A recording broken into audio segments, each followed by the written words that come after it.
I'm Maria Menounos, and you're tuned in to AfterBuzz TV, the ESPN of TV talk. Now, let the buzz begin. Remove the rails, number one says, by pulling straight up on each end of the rail. Replace the rails by sliding the shelf rail into the slots on the door and pushing the rail straight down until it stops. Hi, everybody. I'm Colin. I'm your energy vampire here with you, joined by my other energy vampire, Kevin. How are you? I'm fine. You there? Good. Yeah, I'm here. I don't think I can keep this up, Here. Kevin. Give me a sec. Oh. My name is Lauren. Welcome to the AfterBuzz After Show for What We Do in the Shadows, Episode 5, Colin's promotion. If you didn't get what I was doing, I was reading to you an actual Kenmore side-by-side refrigerator manual. I thought, boy, that would be so funny. Kevin, do you think that joke landed, or do you think it kind of didn't land? That's the beauty of that kind of joke. If it doesn't land, it's all the better. It is. It is. So anyway, the reason why I started out doing that, I'm sure the producers and the production room are like, what is he doing? Is because this episode was all about the energy vampire known as Colin. Kevin, what did you think of this episode? I did feel drained again. I loved it. I was surprised how pumped I was watching this episode. I've been saying all season long that I'm surprised how much I'm grown to Colin Robinson, and then I'm liking him more and more as a character with every episode. And I should have seen a Colin Robinson-centric episode coming. We haven't had one of those yet. So I was like, wow, this is really exciting. I'm totally into Colin Robinson. But then it does what this show does best and makes him completely creepy and turns him into a monster. And once again, I'm back and going, oh my God, Colin Robinson needs to go. He needs to get out of this house.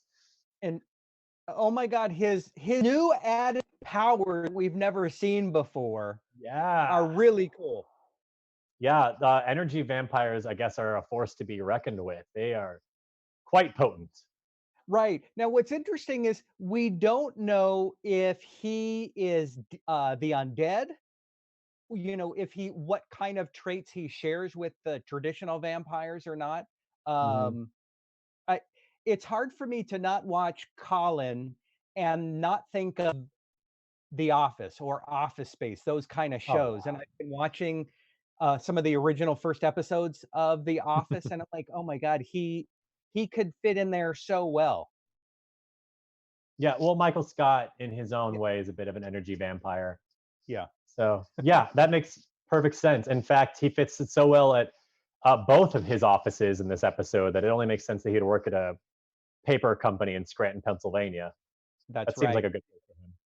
I know. If there was some way we could do some kind of, mashup of The Office and Colin. Anyway, so the story goes in this episode that Colin gets this promotion at work. He's now got this assistant, Joanna. And he finds all these new powers. I love that he's in a board meeting. He's telling the stupidest jokes in the world and everybody's laughing. Oh, man. I feel like the writers just made a giant whiteboard full of every worn out, tired joke they've ever heard, everything that the funny guy at the water cooler has ever said to them, and just went through everything through this episode. I think that scene right there gives every middle-aged dad and every middle-aged adjacent dad the thought that they could actually be funny someday to somebody somehow. They get the right job. Yeah, I guess so. Yes, at the right job. Well, when they're with their kids, that's the job where, Anyway, so Colin is at work. He's lighting up the room at first with his jokes, but then over time he drains them out. He's in the office. Oh, wait, he's changing his hair color. He's slicking his blonde hair back. Man, that was a freaky moment when he just casually, with so much nonchalance, just changed his entire look and became a power player at the office. Yeah. It was scary. And that whole sequence down the hall was terrifying. Oh, it was kind of freaky to see Colin going down the hall and all he could do is just a little hand brush, make people either fall asleep or fly into the air. when he was looking over and kind of flicking his wrist and making people pass out, I'm thinking of hypnotism. And in the late 70s and early 80s, all over the United States, stand-up comedy was huge. It was ginormously huge. There were Yes, so many yes. clubs in Los Angeles. You had to go out to see comedians, and not only were comedians big, but also hypnotists. And Hmm. there was this woman, Pat the Hip hypnotist, and she was this bigger than life lady with this bigger than life lipstick and makeup, and she would just have all this jewelry and just do a show kind of like Colin, where she could make people pass out just by looking at them and having them do weird things. She couldn't kill plants too, could she? No, but she could make somebody pretend that they were or feel like they were a plant. Oh god, that's crazy. That's crazy. so um Oh so man. So what also is amazing is he also has an effect on his roommates at home, Laszlo and Nadja and Nandor. If they weren't in 5 months themselves, Colin is basically turning them old. They almost died. Yeah, I was kind of unsure as to which came first in this quarrel, if it was Colin Robinson's fault or if they just happened to pull out the wrong painting. But uh, their storyline, separately at first at least, was they're changing up the artwork in the house because I assume every couple of decades you might want to liven up the place and change things up. Right. So Nadja pulls out this portrait of her village burning down and discovers that in the bottom right hand corner was uh, Nandor Right. and all of his conquests. I can't repeat exactly what she called him, but yeah, Yeah. so that opened up a whole quarrel, confrontation that I guess has been going uh, unresolved for millennia or decades. Right. Centuries sounds right. Yeah, quite the revelation. I was like, wow, this got like plot heavy for what we do in the Yeah. shadows. Yeah, it was amazing that so that Nandor the Relentless actually destroyed Naja's village, but as I understood it, that it was her village before she was young. So, but Yeah, what's her funny childhood is village there's before she turned. right before she turned. But what's funny is Guillermo is leading a house meeting, which is always funny, leading a house meeting, and uh everybody's pissed at Colin because he's draining them, and Naja's like, I don't have time for you. Yet, he leaves, then he's in his room, and I was like, wait, why are his eyes bright blue and he's freaking out? It's because of all the energy. Yeah. Oh man. I mean, the everything was so heightened upstairs on that ground level. Everyone's screaming at each other. There's this huge problem that has been swept under the rug for centuries. I'm going to stick with that, and has just burst open. So like Pandora's box just happened in their living room, Right. and everyone is probably as angry or guilty or morose as they possibly could be, as they'll probably ever be on this show. And yeah, so emotion is just running rampant for these undead folk. Yeah. So of course he's Yeah. gonna just be like, "Oh, what's this now?" Straight Right. up. Colin is so powerful, he turns himself into two additional Collins. So he's three Collins that duplicate themselves, and they bore each other, or everyone thinks that he's bored himself to death, which is amazing. And they go to bury him, and then he wakes up and says, ha ha, I was just proving that you guys do care about me. Yeah, which I was like, it was a long walk to make his point, but he got there. Right. Do we Um, know why he's a roommate there? Was it just they kind of well, needed the according money? to Laszlo, he came with the house. Right. Okay. So I think they all moved in to his place. Why he's been put in the basement or whatever, I don't know. Maybe he just feels more comfortable down there, or there was some agreement. Yeah. But yeah, they they were all asking themselves the same question: why did we ever allow him in his room? It wasn't my idea. It was Laszlo's, and Lalo said he came with the house. Yeah. That was so. There's really not a lot, really anything more to talk about this episode. That was kind of those are kind of the two big things. I think last week episode as well, we kind of had very specific plot. For that, we kind of were able to follow along each of the different characters having something happen. But anything else? Any final thoughts about this episode? Well, just off that point you were making, this might be a new direction for the show, or it just might be that they're in a groove right now, that the show seems to be more structured. It's kind of following the same A plot, B plot, and then they cross over that a lot of traditional sitcoms have utilized over the years. Those sitcoms have grown out of fashion in the past decade or so, and maybe someone just revisited this story structure and went, "There's a great structure here," because again, it started off as two what I thought separate storylines, and then we saw that they at least intersected, or one was causing the other, but there was definitely overlap, and they resolved together. I personally am a fan of that. I think the strong structure only makes the looser comedic aspects of their improvisation and just finding those weird little moments stand all the taller. So I'm okay if this is how it is, where there's just these two plots and not much else to talk about. That's fine. Yeah. All right. Well, with that being said, let's move on to news.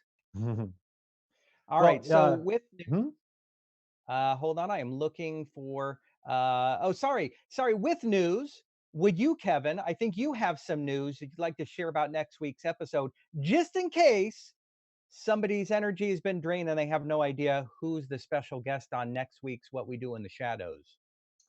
Well, see, I wanted to keep it a secret because I think it's really surprising. And also because I came up with a great pun. I said anybody who joins the show would be a great ham, and that ham will have to leave their mark. But Mark Hamill is going to be the guest star for the next episode on What We Do in the Shadows. Yes. And that's just awesome all on its own. I feel like there's nothing more to talk about. He's a fantastic performer. In recent years, he has come back into the spotlight for very good reason, branching out into not just his sci-fi fantasy, but straight up fantasy with it's the King something. Well, I failed my job. But he was playing an old surly knight, and now he's going to probably play an old surly vampire in this fantasy show. I think it's great.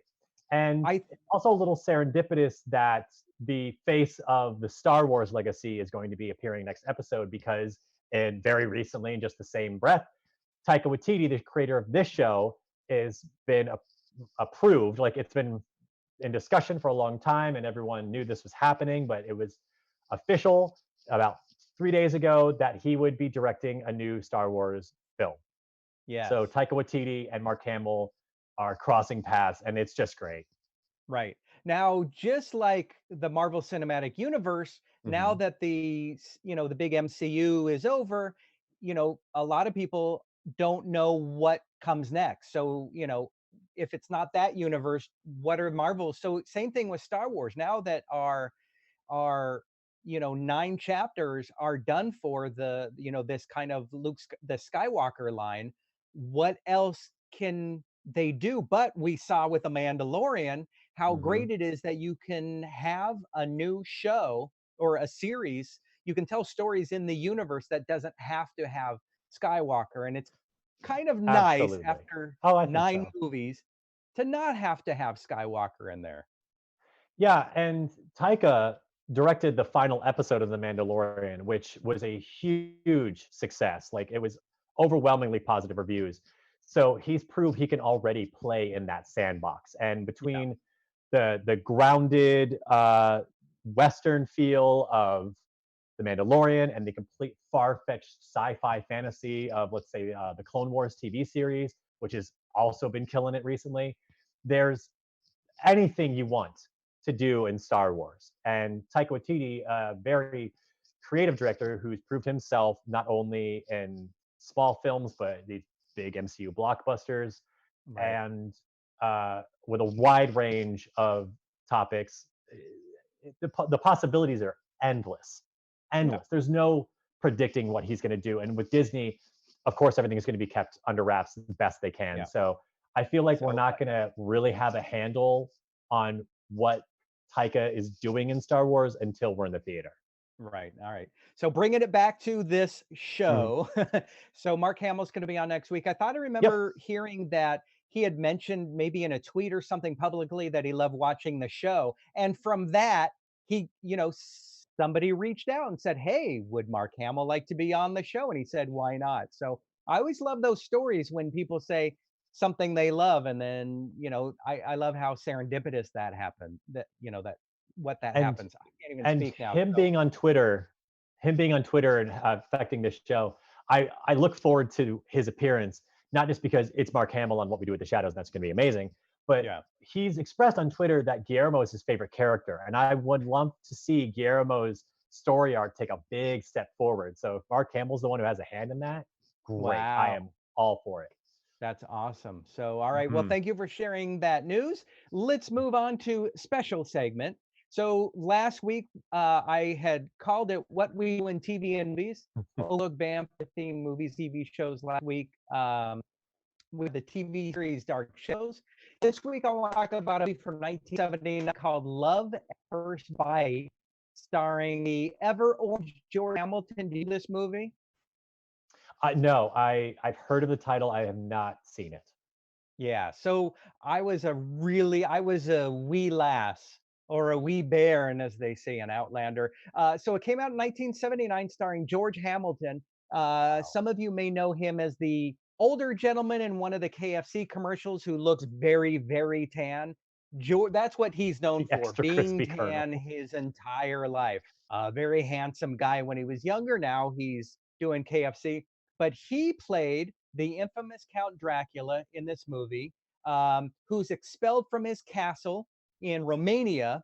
And the communist country of Romania wants to convert his structure, into a training facility for gymnasts.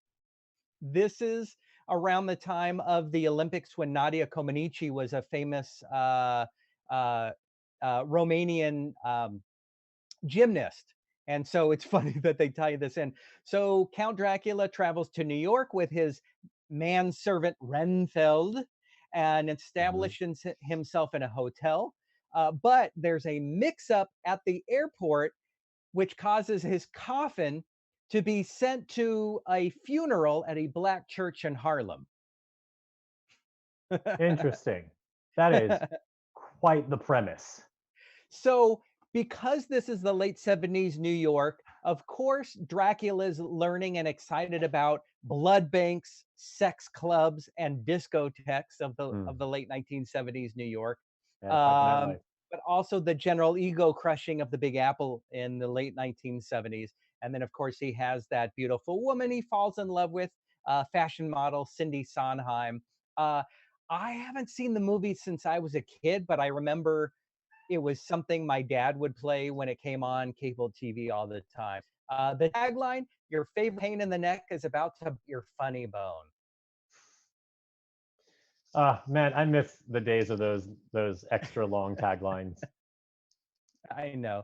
There's Really there's sold the something picture. about there's fine line between funny 70s, 80s comedies and the ones that tried to be funny that really were not. But anyway, so that is my special segment. We'll try to pick another one next week. Mhm. If you guys have any thoughts on what we want to talk about, if there's a favorite movie or TV show that feature vampires from the past, let us know in the comments down on our YouTube channel. Let us know what you think about the show. Give us a thumbs up, subscribe so you can find out about all the other wonderful, amazing after shows that we're doing on AfterBuzz. Also, we have a lot of talented writers writing articles about your favorite scripted shows and your reality shows and movies and all those things. If you guys are listening to us on our podcast version, give us 5 stars. We would love to know that you guys love us, and that makes us feel all the warms and all the feels. And it With that, increases our chances of getting Mark Hamill to be a guest. And that's right. That increases the chance. Yes, I should have started with that. So just like an old Jerry Lewis MDA telethon, if you look at the board behind me, we only need 5 million likes in order to get Mark Hamill to join us on next week's after show. 5 million to go. I think Kevin is going to play the cymbals as the talent. Until he gets his cymbals out, Kevin, let's go to predictions. Well, like I said earlier, I would like to see more of Guillermo's storyline move forward, and someone has to be the catalyst of that. Otherwise, he's going to keep just kind of slinking in the shadows, slinking in the corner, right, whether it's at home or with the Mosquito Club. He's kind of managed to keep away everything. Only when he thought he was on his deathbed was he ready to admit what he's been doing, and it still got dismissed. So it's going to take an external force. I would love it if it's Mark Hamill's character. We'll see. Other than that, I'm hoping to see more of Ghost Nadja in the doll, because especially this latest confrontation between her and Nandor, I was like, I kind of want to get Ghost Nadja's opinion on this, because it's fresher for her, the village right, burning down. I like hearing them gab with each other. Yeah. I definitely would like to see more of that. What about you? Predictions? Yeah. So for my predictions, I was actually thinking, and I was going to ask you, at some point, I feel like there's going to be a, I can't even think, not a stand down, but there's going to be a confrontation between and a reveal that Guillermo is a vampire killer. And I was trying to think who would be the first vampire to discover Guillermo's real trait. And I don't think it would be Nandor. I think that would be kind of a reveal within an episode. You'd be the last to know.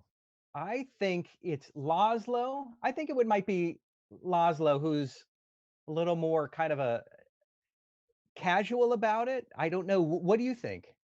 Laszlo is the one who would call him out immediately with no hesitation.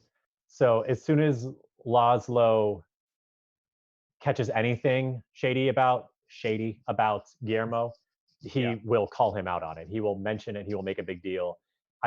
He has the least respect for Guillermo as well. So I don't think he wouldn't turn a blind eye or make an excuse for him the same way that right, Nandor would. Nandor, I think, wouldn't want to admit to himself that Guillermo is a killer. And if he was like, "Oh, Guillermo, is this true? Like, how is this real? Like, how could you do this?" Right, he'd make a fuss about it. Whereas Laszlo would be like, "Nope, that guy, bullshit." Like, so, yeah, I think it's a very fair assessment. However, I will throw back that Colin Robinson is usually the one that you don't notice in the room. So I feel like if anybody is going to just accidentally catch in the act, it's going to be Colin. Oh, that's very interesting. So those are some interesting predictions. We'll see what happens. Don't forget, next week we are on after. Sorry, we are not on after anything. I'm so used to many of our shows, we go live right after the show airs, but this one, we will be on the same time next week. But I know Kevin and I will both be excitedly watching the episode with Mark Hamill to see what happens, see if there's any kind of inside jokes, maybe a Star Wars or a Batman inside joke. Oh, yes, of course. Brilliant. Okay, I'm gonna say a Joker-esque Easter egg callback in next week's episode, more so than a Star Wars Easter egg. Yeah, that makes absolutely perfect sense. Yeah. I mean, I can picture it right now. Laszlo turns into a bat and he says, "I've never cared for the bat types." Yes, yes. All right, that is an awesome prediction. All right, from all of us at AfterBuzz TV, thank you, Kevin. My name is Lauren. Oh, Kevin, where can people find you on the socials? You guys can find me on Twitter at Kevin Allen Says, and Instagram at Kevin Allen Graham. You can find me on Instagram at Lauren Kling, and sometimes I'm on Twitter, and sometimes I'm disgusted and I'm not on Twitter. But you can find me there at Lauren Kling, and maybe you'll catch me there. But find me and my cats on Instagram from all of us at AfterBuzz TV. Thank you very much, everybody. See ya. Have a good night. Our founder, Kevin Undergaro, and me, Maria Menounos, would like to thank you for tuning in to AfterBuzz TV. Remember, we're not just the first, we're the biggest in the world, and we're the only destination for all your favorite TV shows. Whatever you crave, we've got it. So go to AfterBuzzTV.com and check out our lineup. Buzz you later. The views expressed herein are those of the hosts only and do not necessarily reflect the views of AfterBuzz TV or its owners or principals.